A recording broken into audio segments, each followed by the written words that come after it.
श्री गणेशाय नमः। श्री गुरुदेवाय नमः। ओम नमः शिवाय। आज की शिव पुराण कथा में आप सभी भक्तों का स्वागत है।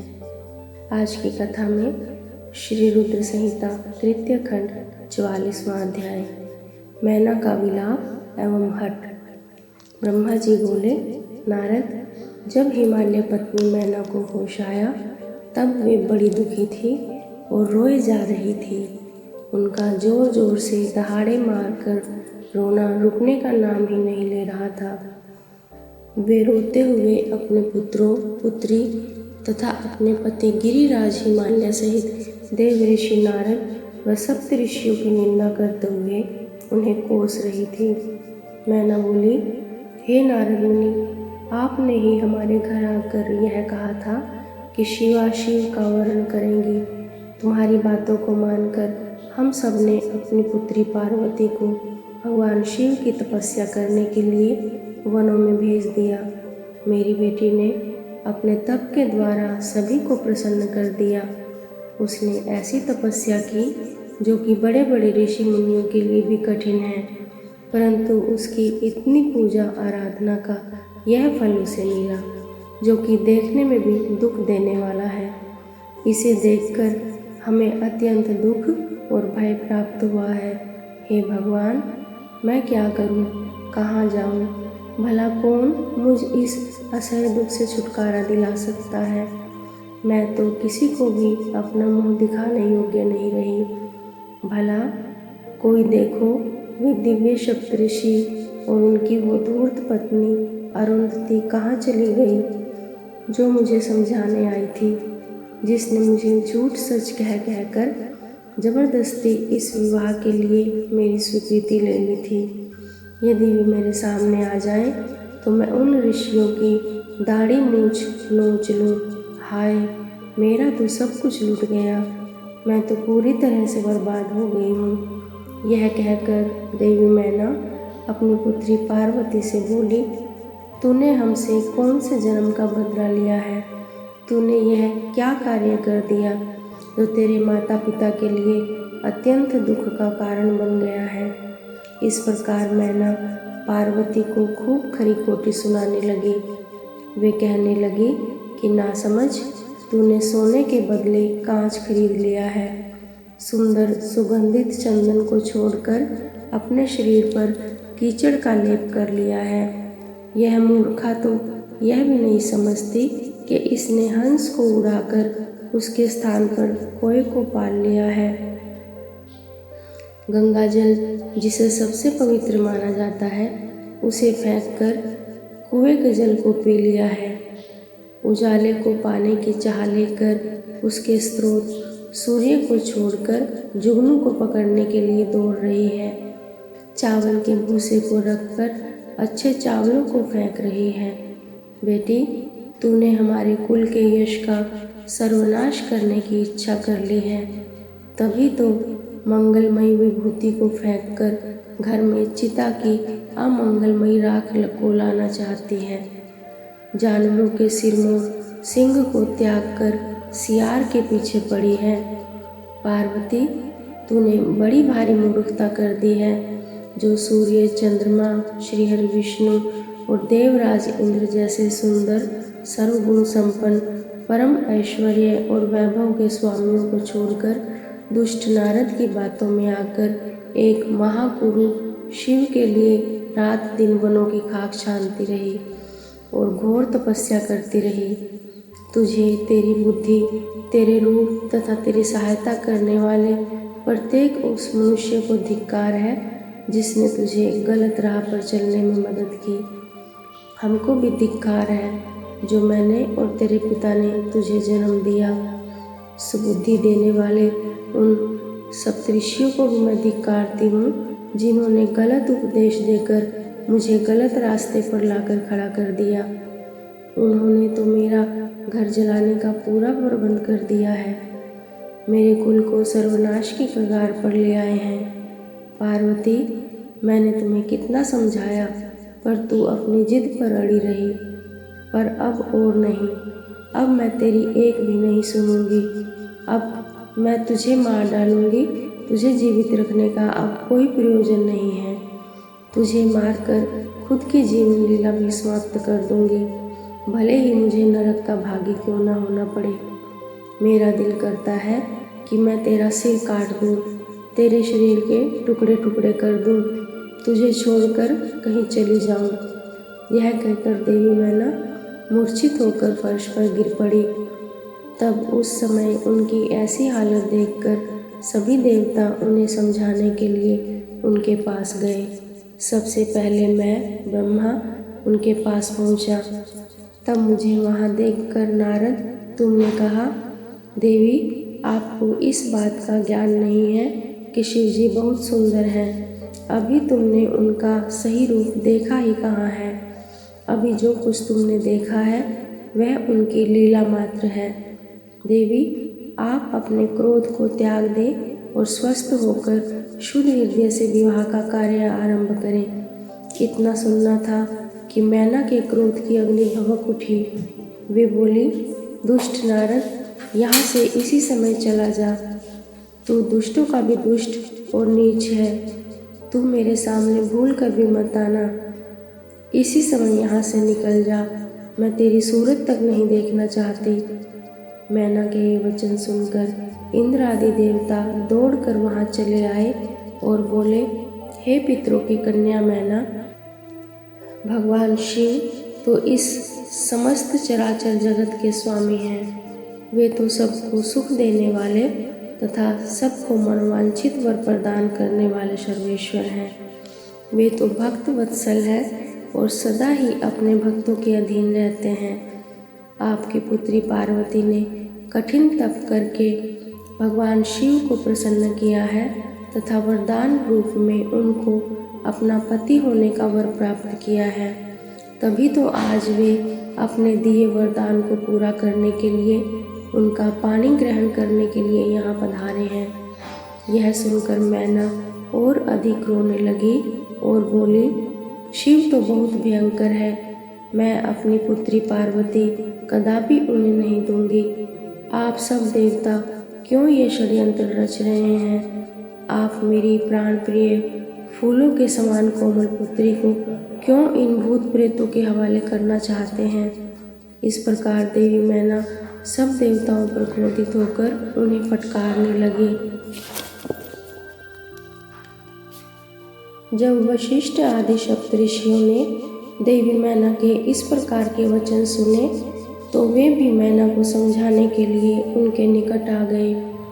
तब वे बोले, हे पितरों की कन्या मैना, हम तो तुम्हारा कार्य सिद्ध करने के लिए यहाँ आए हैं। भगवान शिव का दर्शन तो सभी पापों का नाश करने वाला है और यहाँ तो वे स्वयं आपके घर पधारे हैं। इस बात को सुनकर भी देवी मैना को कोई संतोष नहीं हुआ। उनका क्रोध यथावत रहा तथा उन्होंने फिर कहा कि मैं पार्वती के टुकड़े टुकड़े कर दूंगी, परंतु उसको शिव के साथ नहीं भेजूंगी।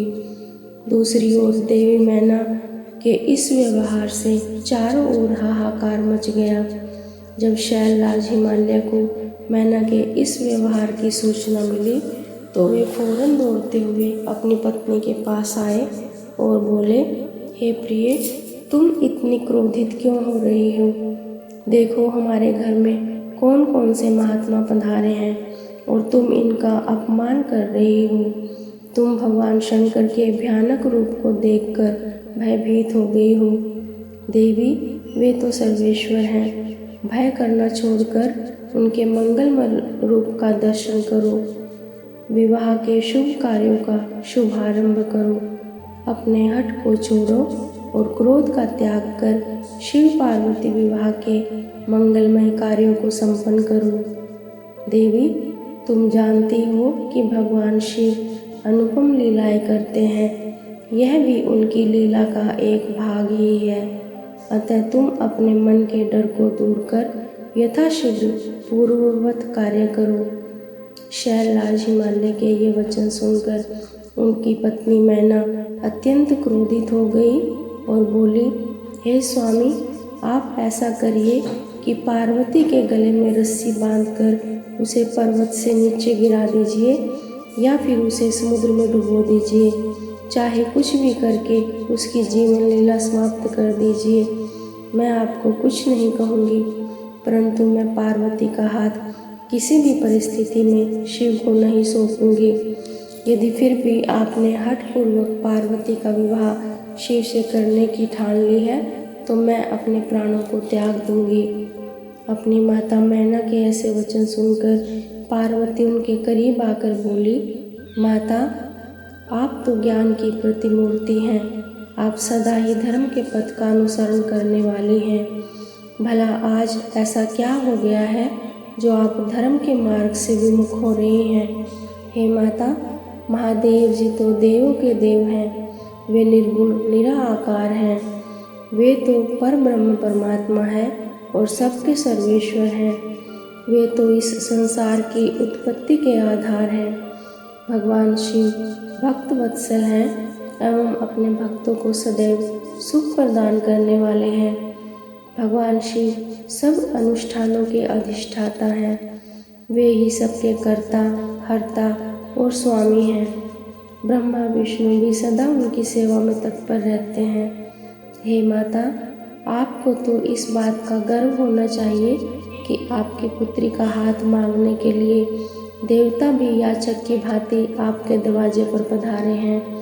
अतः आप बेकार की बातों को छोड़कर उत्तम कार्य करो। मुझे भगवान शिव के हाथों में सौंपकर अपने जीवन को सफल कर लो। माता, मेरी छोटी सी विनती स्वीकार कर लो और मुझे भगवान शिव के चरणों में उनकी सेवा के लिए समर्पित कर दो। माँ, मैंने मन, वाणी और क्रिया द्वारा भगवान शिव को अपना पति मान लिया है। अब मैं किसी और का वर्ण नहीं कर सकती। मैं सिर्फ महादेव जी का ही स्मरण करती हूँ। उन्हें पति रूप में पाने की इच्छा लेकर ही मैंने अपनी जिंदगी के इतने वर्ष बिताए हैं। भला आज मैं कैसे अपने वचन से पीछे हट जाऊं?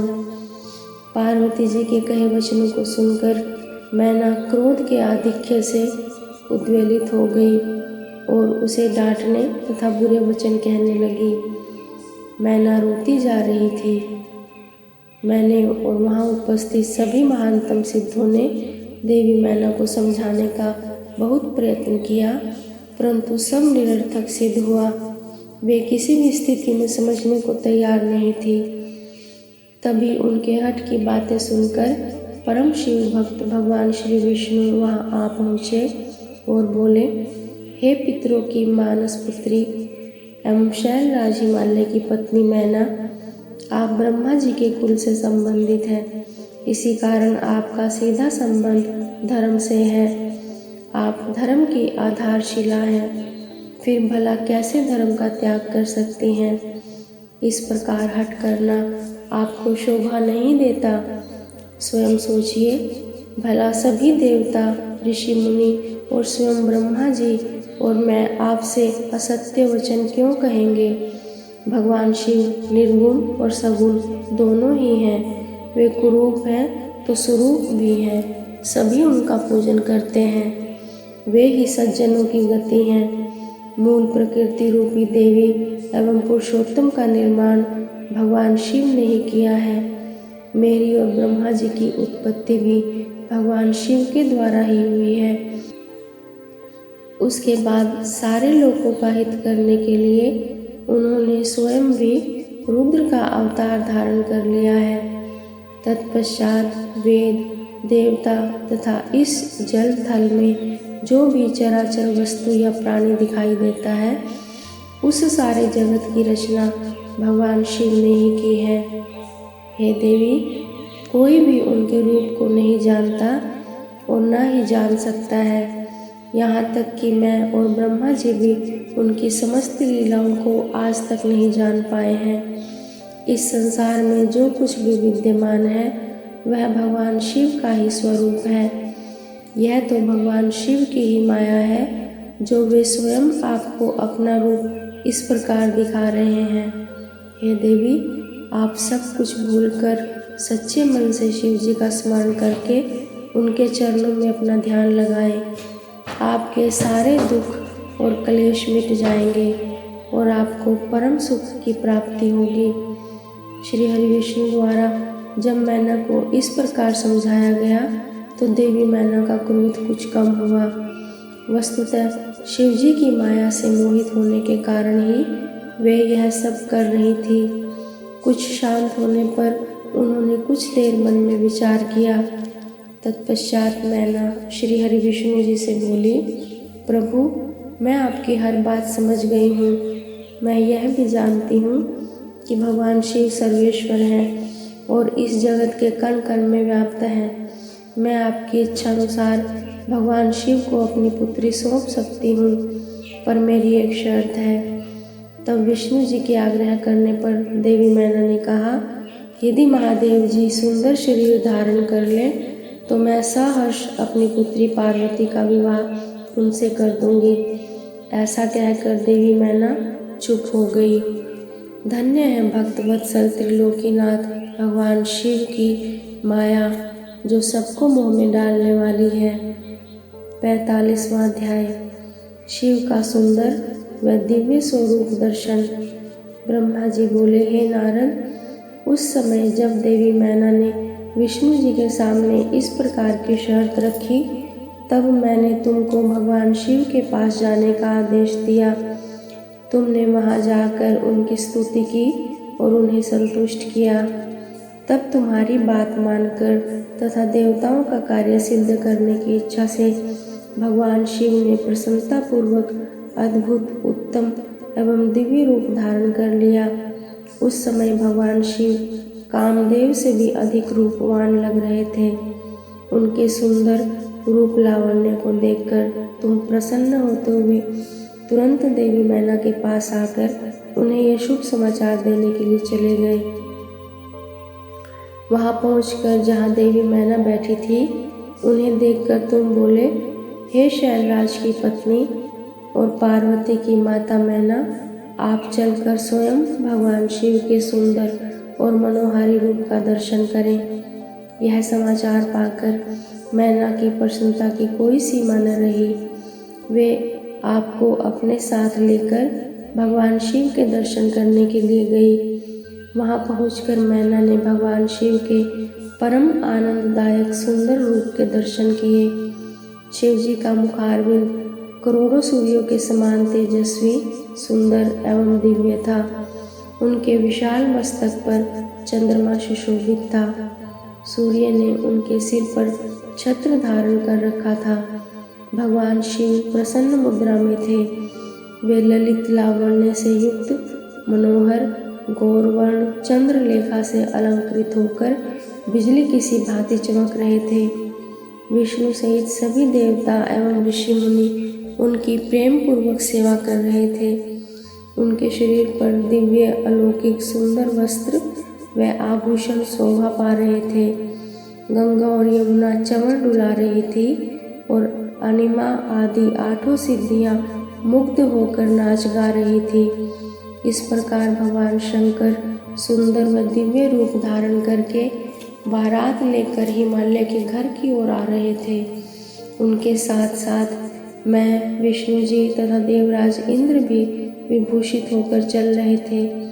उनके पीछे पीछे सुंदर एवं अनेक रूपों वाले गण, सिद्ध मुनि व समस्त देवता जय जयकार करते हुए चल रहे थे।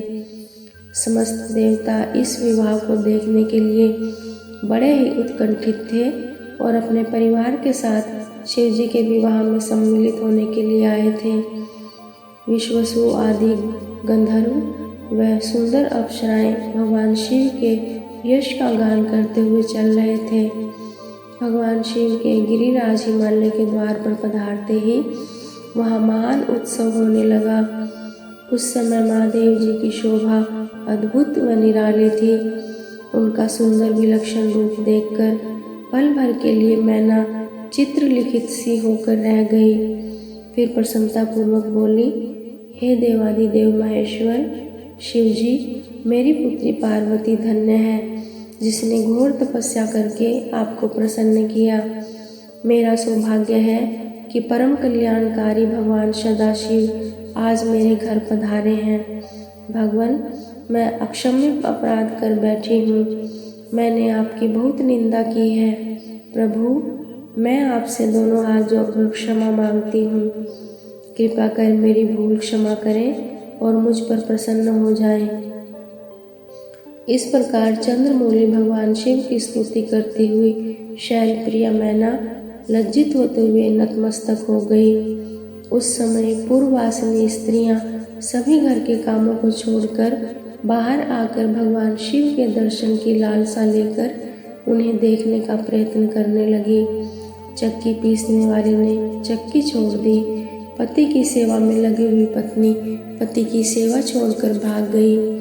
कोई कोई तो दूध पीते हुए बच्चे को छोड़कर भाग आई। इस प्रकार सभी अपने अपने आवश्यक कार्यों को छोड़कर भगवान शिव के दर्शन के लिए दौड़ आई थी। भगवान शिव के मनोहर रूप के दर्शन करके सब मोहित हो गई। तब सहर्ष शिव जी की सुंदर मूर्ति को अपने मन मंदिर में धारण करके वे बोली, सखियों, हम सबके अहोभाग्य हैं। हिमालय नगरी में रहने वाले नर नारियों के नेत्र आज भगवान शिव के दिव्य स्वरूप का दर्शन करके सफल हो गए हैं। आज निश्चय ही हमने संसार की हर विषय वस्तु को पा लिया है। शिव स्वरूप का दर्शन करने मात्र से ही हमारे सारे पाप नष्ट हो गए हैं। उनकी छवि सर्वथा सब कलेशों व दुखों का नाश करने वाली है। आज उन्हें साक्षात सामने देखकर हमारा जीवन सफल हो गया है। पार्वती ने उत्तम तपस्या द्वारा भगवान शिव को पाकर अपने साथ साथ हम सबका भी जीवन सार्थक कर दिया है। हे पार्वती, तुम निश्चय ही धन्य हो। तुम परम ब्रह्म परमेश्वर भगवान शिव की अर्धांगिनी बनकर इस जगत को सुशोभित करोगी। यदि विधाता पार्वती शिव का इस प्रकार मेल न कराते तो निश्चय ही उनका सारा परिश्रम निष्फल हो जाता। आज शिव शिवा इस युगल जोड़ी को साथ देखकर हमारे सारे कार्य सार्थक हो गए हैं। आज वाकई हम इन सब के उत्तम दर्शनों से धन्य हो गए हैं। इस प्रकार कहकर वे पूर्ववासिनी स्त्रियां अक्षत, कुमकुम और चंदन से शिव जी का पूजन करने लगी तथा प्रसन्नता पूर्वक उन पर खीलों की वर्षा करने लगी। वे स्त्रियां देवी मैना के पास खड़ी होकर उनके भाग्य और कुल की सराहना करने लगी। उनके मुख से इस प्रकार शुभ व मंगलकारी बातें सुनकर सभी देवताओं को बहुत प्रसन्नता हुई। 46वां अध्याय। शिव का परिछन व पार्वती का सुंदर रूप देखकर प्रसन्न होना। ब्रह्मा जी बोले, नारद, भगवान शिव सबको आनंदित करते हुए प्रसन्नता पूर्वक अपने गणों, देवताओं, सिद्ध मुनियों तथा अन्य लोगों के साथ गिरिराज हिमालय के धाम में गए। हिमालय की पत्नी मैना भी अंदर से शिव जी की आरती उतारने के लिए सुंदर दीपिकों से सजी हुई थाली लेकर बाहर आई। उस समय उनके साथ ऋषि पत्नियां तथा अन्य स्त्रियां भी मौजूद थी। भगवान शिव का मनोहर रूप चारों ओर अपनी कांति बिखेर रहा था। उनकी शोभा करोड़ों कामदेवों के समान थी। उनके प्रसन्न मुखारविंद पर 3 नेत्र थे। अंग कांति चंपा के समान थी। शरीर पर सुंदर वस्त्र और आभूषण उनके व्यक्तित्व में 4 चांद लगा रहे थे। उनके मस्तक पर सुंदर चंद्र मुकुट लगा था। गले में हार तथा हाथों में कड़े तथा बाजूबंद उनकी शोभा बढ़ा रहे थे। चंदन, कस्तूरी, कुमकुम और अक्षत से उनका शरीर विभूषित था। उनका रूप दिव्य और अलौकिक था, जो अनायास ही सबको अपनी ओर आकर्षित कर रहा था। उनका मुख अनेकों चंद्रमाओं की चांदनी के समान उज्जवल और शीतल था। ऐसे परम सुंदर और मनोहर रूप वाले दामाद को पाकर हिमालय की पत्नी मैना की सभी चिंताएं दूर हो गई। वे आनंद मग्न होकर अपने भाग्य की सराहना करने लगी। शिव जी को दामाद बनाकर स्वयं को कृतार्थ मानने लगी और अपनी पुत्री पार्वती और अपने पति हिमालय तथा अपने कुल को धन्य मानने लगी। उस समय प्रसन्नतापूर्वक वे शिव जी की आरती उतारने लगी। आरती उतारते हुए देवी मैना सोच रही थी कि जैसा पार्वती ने महादेव जी के बारे में बताया था, ये उससे भी अधिक सुंदर है। इनका रूप लावण्य तो चित्त को प्रसन्नता देने वाला तथा समस्त पापों और दुखों का नाश करने वाला है। विधि पूर्वक आरती पूरी करने के पश्चात मैना अंदर चली गई। उस समय विवाह में पधारी युवतियों ने वर के रूप में पधारे परमेश्वर शिव के सुंदर, कल्याणकारी और मनोहारी रूप की बहुत प्रशंसा की। वे आपस में हर्षित ठिठोली कर रही थी। साथ ही साथ अपनी सखी पार्वती के भाग्य की भी सराहना कर रही थी कि उसे शिवजी जैसे वर की प्राप्ति हुई। वे मैना से कहने लगी कि हमने तो इतना सुंदर वर किसी के विवाह में भी नहीं देखा है। पार्वती धन्य है जो उसे ऐसा पति प्राप्त हो रहा है। भगवान शिव के सुंदर मनोहारी रूप के दर्शन करके सब देवताओं सहित ऋषि मुनि बहुत प्रसन्न हुए। गंधर्व भगवान शिव के यश का गान करने लगे तथा अप्सराएं प्रसन्न होकर नृत्य करने लगी। उस समय गिरिराज हिमालय के यहाँ आनंद ही आनंद था।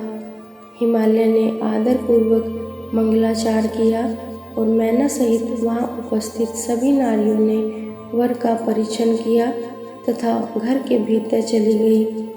तत्पश्चात महादेव जी वे उनके साथ बारात में पधारे हुए सभी महानुभाव जनवासे में चले गए।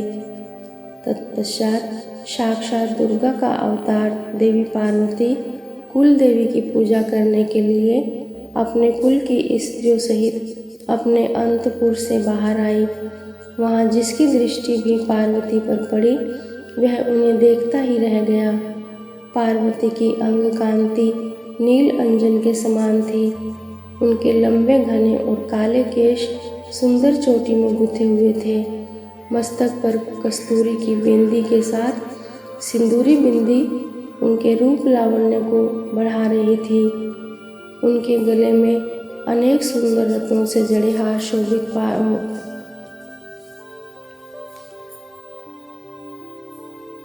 उनके गले में अनेक सुंदर रत्नों से जड़े हार शोभा पा रहे थे। सुंदर रत्नों से बने केयूर, वलय और कंकण उनकी भुजाओं को विभूषित कर रहे थे। रत्नों से जड़े कानों के कुंडल दमकती शोभा से रत्नों से जड़े कानों के कुंडल दमकती शोभा से उनके गालों पर अनुपम छवि बना रहे थे। उनके मोती के समान सुंदर एवं सफ़ेद दांत अनार के दानों की भांति चमक रहे थे। उनके होठ मधु से भरे बिंब फल की तरह लाल थे। महावर पैरों की शोभा में वृद्धि कर रही थी। उनके अंगों में चंदन, अगर, कस्तूरी और कुमकुम का अंग राग लगा हुआ था।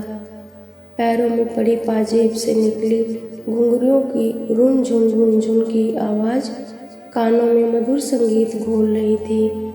उनकी इस मंत्रमुग्ध छवि को देखकर सभी देवता उनके सामने नतमस्तक होकर जगत जननी पार्वती को भक्ति भाव से प्रणाम कर रहे थे। उस समय भगवान शिव भी उनके इस अनुपम सौंदर्य को कनखियों से देखकर हर्ष का अनुभव कर रहे थे। पार्वती के अनुपम रूप को देखकर शिवजी ने अपनी विरह की वेदना को त्याग दिया। पार्वती के रूप ने उनको मोहित कर दिया था। इधर पार्वती ने कुल देवताओं की प्रसन्नता के लिए उनका विधि विधान से पूजन किया। तत्पश्चात वे अपनी सखियों और ब्राह्मण पत्नियों के साथ पुनः महल में लौट गई। उधर मैं, विष्णु जी व भगवान शिव भी अपने अपने स्थान पर ठहर गए। 47वां अध्याय। वर वधू द्वारा एक दूसरे का पूजन। ब्रह्मा जी बोले, हे नारद, गिरिराज हिमालय ने उत्साहपूर्वक वेद मंत्रों द्वारा पार्वती और शिवजी को उपस्नान करवाया। तत्पश्चात वैदिक और लौकिक आचार नीति का पालन करते हुए भगवान शिव द्वारा लाए गए वस्त्रों एवं आभूषणों से गिरिजा नंदिनी देवी पार्वती को सजाया गया। पार्वती की सखियों और वहां उपस्थित ब्राह्मण पत्नियों ने पार्वती को उन सुंदर वस्त्रों एवं सुंदर रत्न जड़ित आभूषणों से अलंकृत किया। श्रृंगार करने के उपरांत तीनों लोकों की जननी महाशैलपुत्री देवी शिवा अपने हृदय में महादेव जी का ही ध्यान कर रही थी। उस समय उनका मुखमंडल चंद्रमा की चांदनी के समान सुंदर व दिव्य लग रहा था। हिमालय नगरी में चारों ओर महोत्सव होने लगे। लोगों की प्रसन्नता और उल्लास देखते ही बनता था। उस समय वहाँ हिमालय ने शास्त्रोक्त रीति से लोगों को बहुत दान दिया और अन्य वस्तुएं भी बांटी। गिरिराज हिमालय के राजपुरोहित मुनि गर्ग जी ने हिमालय से कहा कि हे पर्वतराज, लग्न का समय हो रहा है, आप भगवान शिव व अन्य सभी बारातियों को यथाशीघ्र यहाँ बुला लें। तब शैलराज के मंत्री सब देवताओं सहित भगवान शिव को बुलाने के लिए जनवासे में गए और उन्हें जल्दी विवाह मंडप में पधारने का निमंत्रण दिया। उन्होंने शिव जी से कहा कि प्रभु, कन्यादान का समय नज़दीक आ गया है, वर और कन्या को पंडित जी बुला रहे हैं। तब भगवान सुंदर वस्त्र आभूषणों से सुसज्जित होकर अपने वाहन नंदी पर बैठकर सब देवताओं और ऋषि मुनियों के साथ मंडप की ओर चल दिए। साथ में उनके गण भी अपने स्वामी भगवान शिव की जय जयकार करते हुए नाचते गाते चलने लगे। शिव जी के मस्तक पर छत्र था, चारों ओर चंवर डुलाया जा रहा था, महान उत्सव हो रहा था। शंख, भेरी, पटह, आनक, गोमुख बाजे बज रहे थे, अप्सराएं नृत्य कर रही थी।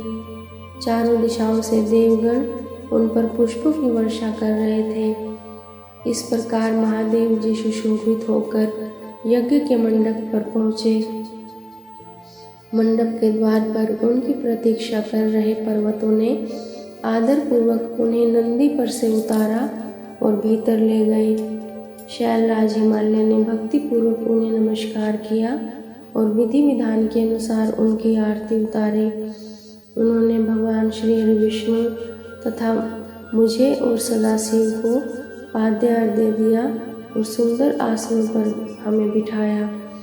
तत्पश्चात शैलराज प्रिया, देवी मैना, ब्राह्मण स्त्रियों व पूर्ववासियों के साथ वहां पधारी। उन्होंने अपने दामाद भगवान शिव की आरती उतारी और उनका मधुपर्क से पूजन किया तथा सारे मंगलमय कार्य संपन्न किए। तत्पश्चात शैलराज हिमालय मुझे, विष्णु जी व भगवान शिव को साथ लेकर उस स्थान पर गए जहाँ देवी पार्वती वेदी पर बैठी हुई थी। तब वहाँ बैठे सभी ऋषि मुनि, समस्त देवता व अन्य शिवगण उत्सुकता से शिव पार्वती के लग्न की प्रतीक्षा करने लगे। हिमालय के कुलगुरु श्री गर्ग जी ने पार्वती जी की अंजलि में चावल भरकर शिव जी के ऊपर अक्षत डाले। तत्पश्चात पार्वती जी ने दही, अक्षत, पुष्प और जल से आदर पूर्वक भगवान शिव का पूजन किया। पूजन करते समय प्रसन्नता पूर्वक पार्वती भगवान शिव के दिव्य स्वरूप को निहार रही थी। पार्वती जी के अपने वर शिव जी का पूजन कर लेने के पश्चात गर्ग मुनि के कथानुसार त्रिलोकीनाथ महादेव जी ने अपनी वधू होने जा रही देवी पार्वती का पूजन किया। इस प्रकार एक दूसरे का पूजन करने के पश्चात वर वधू शिव व पार्वती वहीं वेदी पर बैठ गए। उनकी छवि अत्यंत उज्जवल और मनोहर थी। दोनों वहाँ बहुत शोभा पा रहे थे। तब लक्ष्मी आदि सभी देवियों ने उनकी आरती उतारी। आज की कथा में इतना ही। शेष कथा अगले भाग में। ओम नमः शिवाय। श्री शिवार्पणमस्तु।